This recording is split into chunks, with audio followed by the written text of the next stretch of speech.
रात को भी धक्के दे के बाहर निकाल देंगे, हॉस्पिटल से बाहर जाके रोड पे सो जाते। जो स्टाफ है उनको कहता है कि हमको कोई चीज चलाने आता नहीं है। भाग रहे होता तो देख रहे चार जो भाग ले जा रहे थे मरीज, जो मरीज तो उनको ले लेके एम्बुलेंस में ले लेके भग रहे थे वो रेडी में गाल के कि किस तरीके की हालत है और आप समझ सकते हैं कितना क्रिटिकल ये आईसीयू का वार्ड है। कि हाँ कहीं ना कहीं हमसे कुछ कमी हुई है और हम उसके लिए क्षमा प्रार्थी हैं। ना पेशाब पखाने का, ना कुछ है, ना यहाँ पर कोई परेशानी कुछ बेटो आग लगते ही सीधे रफू चक्कर हो गए।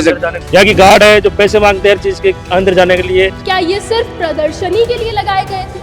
राजस्थान के स्वास्थ्य महकमे की जैसे ही बात होती है तो नाम आता है सवाई मानसिंह अस्पताल का। और सवाई मानसिंह अस्पताल के ट्रॉमा सेंटर में रविवार शाम जो घटना हुई उसने पूरे प्रदेश को झंझोर कर रख दिया।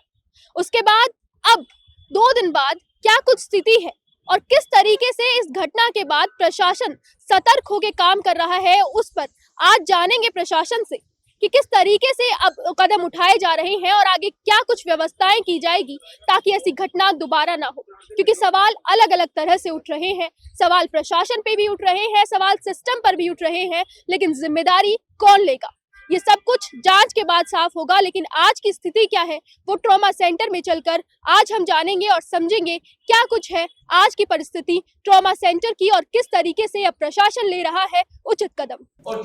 देखिए, रविवार देर शाम एसएमएस में जो अग्निकांड हुआ उसके बाद सरकार ने और सभी प्रशासन ने भरोसा जताया है नए प्रशासन व्यवस्था पर और उन्होंने इसी के साथ बदलाव भी किए हैं। और बदलाव के बाद मृणाल सर हमारे साथ मौजूद हैं। तो सर, हम जानना चाहेंगे कि जो अग्निकांड हुआ उसके बाद लोगों का भरोसा टूटा है। कहा जा रहा है कि एसएमएस हॉस्पिटल पर लोगों का अटूट विश्वास, अटूट भरोसा हुआ करता था, वो भरोसा टूटा है कहीं ना कहीं, क्योंकि ऐसी अवस्था में वो लोग मौजूद थे एसएमएस हॉस्पिटल में और ट्रॉमा सेंटर में। उसके बाद उनके भरोसे को टूटने के बाद कैसे अब हॉस्पिटल क्या कुछ करेगा, प्रशासन क्या कुछ करेगा ताकि वो भरोसा वापस जीता जाए और राज्य के लोगों का वो भरोसा वापस लौटे एसएमएस हॉस्पिटल के प्रति।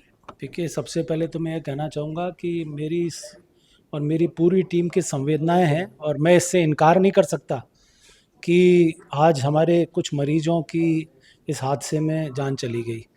तो सबसे पहले तो मैं अपने पूरे परिवार की तरफ से ही कहना चाहता हूँ कि हाँ कहीं ना कहीं हमसे कुछ कमी हुई है और हम उसके लिए क्षमा प्रार्थी हैं। परंतु मैं ये भी कहना चाहता हूँ कि हम लोग वो लोग हैं जो लड़खड़ाते हैं पर वापस खड़े हो जाते हैं और मुझे पूरा विश्वास है कि मेरी पूरी टीम और जो प्रशासन है वो हमारे साथ काम करेगा और हम एक एक कदम मिलके और आगे बढ़ने की कोशिश करेंगे। और ऐसी आशा करता हूँ क्योंकि जो मेरी टीम है वो बहुत अच्छी है। सारे के सारे लोग जो हैं वो मेरे परिचित हैं, बरसों से मेरे परिचित हैं। जो मेरे सीनियर हैं वो पहले भी मेरे सीनियर थे। तो मुझे लगता है हम लोग टीम के रूप में आराम से काम कर पाएंगे।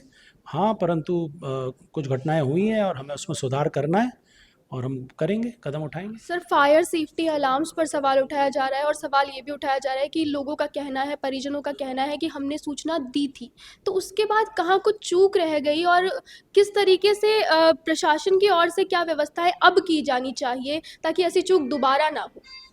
देखिए, राज्य सरकार इसके ऊपर पहले ही कमेटी बना चुकी है जो कारण जानेगी। तो उस बारे में तो अभी कहना गलत होगा क्योंकि अभी कमेटी अपनी जांच करेगी और जांच अभी चल रही है। अब जहाँ तक सुधार की बात है, कमेटी की रिपोर्ट का तो हम लोग इंतज़ार करेंगे, परंतु हम लोग उस समय तक चुप नहीं रहेंगे। आज सुबह सुबह भी हम लोग ट्रॉमा सेंटर में गए हैं और अभी सबसे पहले तो हमारी प्रायोरिटी है कि सारी प्रॉब्लम देखते हुए भी हम किस प्रकार से जो मरीजों की जो सेवाएं हम लोग दे रहे हैं उसमें किसी प्रकार का कोई विघ्न ना पड़ पाए और साथ ही सेफ्टी का भी हम लोग ध्यान रख रहे हैं। तो अब देखते हैं हम लोग इस पर क्या करते हैं। सर, आंकड़ों को लेकर भी सवाल है कि 8 मरीजों की मृत्यु हुई है या 6 मरीजों की या फिर 11 में से कितने मरीजों को क्या आहत हुई है, उसके बारे में क्लैरिफिकेशन। जैसे मैंने अभी आपको कहा कि ये सारी की सारी जो सूचनाएं हैं और कारणों के बारे में जो है वो ऑलरेडी एक कमेटी गठित कर दी गई है और मुझे इस बारे में सूचना भी नहीं है कि अभी क्या चल रहा है, क्या हुआ है। वो तो जांच की जाएगी, उसके बाद ही पता चलेगा। तो मेरा ये कहना अनुचित होगा कि उनका क्या कारण रहा। एसएफएस जो है वो आयुर्विज्ञान महाविद्यालय है। हमारा जो प्राइमरी एम है वो एजुकेशन है। हमारा जो एम है कि जो भविष्य के डॉक्टरों को हमारे को तैयार करना है और उसके साथ साथ हम लोग हॉस्पिटल में भी काम कर रहे हैं। और आप ये सोचें कि जब शुरू में तो एक एसएमएस अस्पताल ही हुआ करता था, जनाना ही हुआ करता था, हैं, जे कॉलोनी हुआ चाहता था। तो आप ये जानें कि जो हमारे पहले जो प्रशासन में जो भी हमारे अधिकारी रहे, जो भी हमारे सीनियर रहे, उनका काम जरूर उल्लेखनीय रहा होगा, तभी उन्होंने हमारे को सैटेलाइट भी दे दिया और आपको कांवटिया भी दे दिया और जयपुरिया भी दे दिया। तो ये तो कहना गलत होगा कि काम अच्छा नहीं हो रहा था, काम अच्छा है। तब आज देखें कि आज जयपुर के अंदर जितने भी आपके बड़े सैटेलाइट हॉस्पिटल जो हुआ करते थे, सारा एसएमएस ही चला रहा है ना। तो हम लोग जो पब्लिक का विश्वास है उसको बनाए रखने के लिए हम काम कर रहे हैं, अलग अलग अस्पतालों तक हम हमारे को स्ट्रेच कर रहे हैं। पर हाँ, हमें भी अब कुछ मदद की ज़रूरत है, हमें भी कुछ एक्सपेंड होने की ज़रूरत है। तो जो भी हमारी कमियां रही हैं हम उसको करके और हम जो प्रशासन है उसके समक्ष रखेंगे ताकि हम बेहतर सेवाएं दे पाएँ। पर हमेशा याद रखें, ये आयुर्विज्ञान महाविद्यालय है और हमारा जो प्राइमरी गोल है, we have to make good doctors. देखिए, रविवार रात 11 बजे के बाद जो घटना एसएमएस अस्पताल में हुई, जो आगजनी की घटना हुई, उसके बाद सरकार लगातार एक्टिव मोड में नजर आ रही है और उसके बाद लगातार ये जांच चलाई जा रही है कि आखिर क्या कारण रहे और किस कारणवश ये घटना हुई। तो उसकी तरफ से, डिजास्टर मैनेजमेंट की तरफ से, राजस्थान सरकार की तरफ से AK सिंह जी हमारे साथ मौजूद हैं। सर, आप ये बताइए कि आपने यहाँ आकर क्या क्या ऑब्जर्व किया और अब तक आपने क्या ऑब्जर्व किया है कि क्या रीजन रहे हैं, क्या कारण रहे हैं, किस वजह से ये इतनी बड़ी लापरवाही जिसे कही जा रही है, जिसकी वजह से 8 या 6 लोगों की मृत्यु हुई है, 6 लोगों का आंकड़ा बताया जा रहा है। तो उस पर आपने क्या क्या ऑब्जर्व किया है? जी, 8 का रिपोर्ट आया है और सबसे बड़ी बात है कि मरना और ये तो हो सकता है कि कोई कारण, लेकिन सबसे बड़ा बेसिक जो सेफ्टी प्लानिंग है वो कहीं दिख नहीं रहा है इस बिल्डिंग में। 2016 में बिल्डिंग बनी है लेकिन इसका इवैक्यूएशन रूट प्लान नहीं है। जो भारत सरकार के हॉस्पिटल सेफ्टी गाइडलाइंस है वो कहीं नहीं दिख रहा है। लास्ट ट्रायल कब हुआ था फायर सेफ्टी के लिए, इसके बारे में? ये हमको नहीं पता है, लेकिन अभी कोई भी कुछ भी बताने के लिए यहाँ स्टाफ अवेलेबल नहीं है। जो स्टाफ है उनको कहता है कि हमको कोई चीज़ चलाने आता नहीं है। हाँ, कोई लगे हुए हैं लेकिन उनका IS स्टैंडर्ड भी मेंटेन नहीं हो रहा है। फायर लगेगी तो किधर से इवैक्यूएट करना है वो कहीं दिख नहीं रहा है। और ये जो यूनिट है ICU का, वो एक ही गेट है, जिससे बहुत बड़ा ये मेजर्स लैकुना है कि एक ही गेट है इमरजेंसी गेट और एक ही गेट है जो एग्जिट है और एंट्री भी है। तो वो यदि दो गेट रहता तो हो सकता है कि पेशेंट को इवैक्यूएट, प्लस इवैक्यूएट करने के समय सारे स्टाफ जो है वो यहाँ से उनकी प्रेजेंस 0 हो गई थी। तो ये सारे कारण जो है हो सकता है कि आगे भी कई हॉस्पिटल में इस तरह के कंडीशन बना हुआ हो। सर, स्टोरेज रूम को लेकर कहा जा रहा है कि स्टोरेज रूम बनाने की यहाँ परमिशन नहीं होनी चाहिए, तो आपने उसमें क्या ऑब्जर्व किया कि स्टोरेज रूम है या नहीं है, या क्या रीज़न है? देखिए, अभी बेसिक सेफ्टी ऑडिट होता तो उससे पता चलेगा। अभी तो पता ही नहीं चल रहा कि यहाँ क्या क्या है। ये बिल्डिंग का ऑडिट होना चाहिए, जो मीडिया भी आपको सरकार पे दबाव डाले कि इस बिल्डिंग का सेफ्टी ऑडिट रिपोर्ट कब हुई है और क्या इसका एक SOP बना है कि नहीं, सेफ्टी स्टैंडर्ड। आपकी जांच के आधार पर आप अब क्या कहेंगे कि अब क्या क्या इंतजाम किए जाने चाहिए यहाँ पर और क्या क्या चीज़ें उपलब्ध अब करा देनी चाहिए ताकि ऐसी घटना दोबारा ना हो? देखिए, ये भारत सरकार का जो हॉस्पिटल सेफ्टी गाइडलाइंस तैयार है, उस गाइडलाइंस को गहनता से स्टडी करें और उसके में जो गाइडलाइंस दिए हुए हैं उसका इम्प्लीमेंटेशन करने से तो शायद ये काम हो जाए। और मॉक ड्रिल भी नहीं हुआ है, इस बिल्डिंग का मॉक ड्रिल भी शायद कहीं लगा हुआ नहीं है कि वो दिखना चाहिए। जो टास्क फोर्स है वो दिखना चाहिए कि इमरजेंसी हो जाए तो किसको मैं फ़ोन करूं, उनका फ़ोन नंबर होना चाहिए। वो किसी तरह के इमरजेंसी को सरकार के भरोसे बैठे हुए हैं, अपना प्रबंधन क्या है। सबसे बड़ी लापरवाही यही कही जा रही है कि ना तो लोगों को जानकारी थी कि किस तरीके से बाहर निकाला जाए, ना मौजूद थे, और सबसे बड़ी बात ये कही जा रही है कि जिस तरीके का काम होना चाहिए था आग लगने के बाद, जिस तरीके से एक्टिव पार्टिसिपेशन होना चाहिए था वो नहीं था। आग लगे नहीं, आग लगने के बाद चूँकि अब यहाँ वल्नरेबल पेशेंट्स हैं, उनको हेल्प की ज़रूरत होती है, तभी वो बिल्डिंग खाली कर सकते हैं। लेकिन वो अटेंडेंट भरोसे है, अटेंडेंट के भरोसे बैठे हुए हैं, उनके रिश्तेदार के भरोसे है। ये इतनी बड़ी डिजास्टर में रिश्तेदार के भरोसे पूरा प्रबंधन बैठा हुआ है। क्या सामने आया सर, कितने लोग यहाँ मौजूद थे उस वक्त जब ये घटना हुई और कैसे निकाला गया? सारा चीज़ हम लोग मीडिया से ही देखा कि वहाँ अटेंडेंट रहते तो नहीं रहते तो और भी बड़ी घटना हो जाती। लेकिन यहाँ पे जो सिक्योरिटी पर्सन है उनको भी खुद पता ही नहीं है कि ये फायर एक्सटिंग्विशर चलाया कैसे जाता है। बेसिक नॉलेज नहीं है, ये सबसे बड़ा दुर्भाग्य की बात है। क्यों लोग इस मामले में कंजूसी कर रहे हैं? प्रदेश के सबसे बड़े अस्पताल में लोगों को बेसिक नॉलेज नहीं है जिनकी जिम्मेदारी बनती है, ये आपका बयान है? नहीं, मेरा कहना है कि एसएमएस हॉस्पिटल से दूसरे हॉस्पिटल वाले को सीख लेना चाहिए कि सेफ्टी क्या होती है, डिजास्टर मैनेजमेंट क्या होता है, यहाँ आके मैकेनिज्म क्या है। तो बाकी छोटे हॉस्पिटल्स भी राम भरोसे चल रहे होंगे। एसएमएस हॉस्पिटल के ट्रॉमा सेंटर के बिल्कुल बगल में इस वक्त हम मौजूद हैं और हमारे साथ यहाँ पर कई सारे वो लोग मौजूद हैं जो अपनी बीमारियों की वजह से यहाँ इलाज कराने के लिए आए हैं।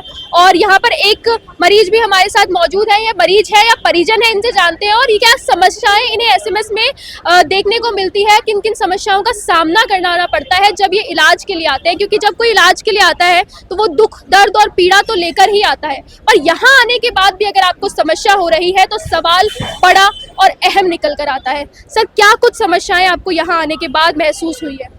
मैम, एक यहाँ आने के बाद एक तो पेशेंट की देखभाल भी कम होती है, और दूसरा जो मरीज के साथ जो पेशेंट आदमी आता है, ना उसके लिए पानी पीने की सुविधा, ना कोई बैठने की सुविधा, ना कोई खाने की और ना कोई रहने की। रात को भी धक्के दे के बाहर निकाल देते हैं हॉस्पिटल से, बाहर जाके रोड पे सो जाके धक्के देकर बाहर निकाला? और क्या, गार्ड इतने परेशान कर रहे थे, धक्के दे के बाहर निकालते हैं। कहीं कोई व्यवस्था नहीं दी जा रही है परिजनों को? नहीं, कोई व्यवस्था नहीं है परिजनों को, कुछ नहीं। बस एक आदमी सिर्फ जो ऊपर रहेगा उसके लिए बस है, ऊपर बैठा रहे 24 घंटे। यहाँ पर बैठने के लिए आप लोगों के पास परमिशन है? यहाँ पे कोई परमिशन नहीं है, अपनी मर्जी से बैठे हैं। यहाँ पे कोई परमिशन नहीं है। यहाँ भी जब भी उनका मन करे यहाँ से भी भगा देते चलो बाहर रोड पे। इलाज में किसी तरह की समस्याएं आती है या फिर सब कुछ आराम से हो रहा है? इलाज में तो कोई समस्या नहीं, इलाज तो ठीक ठाक हो रहा है। इलाज तो जैसे कह रहे हैं ऐसे इलाज कर रहे हैं डॉक्टर। अस्पताल का कर्मचारी भी भाग गया था?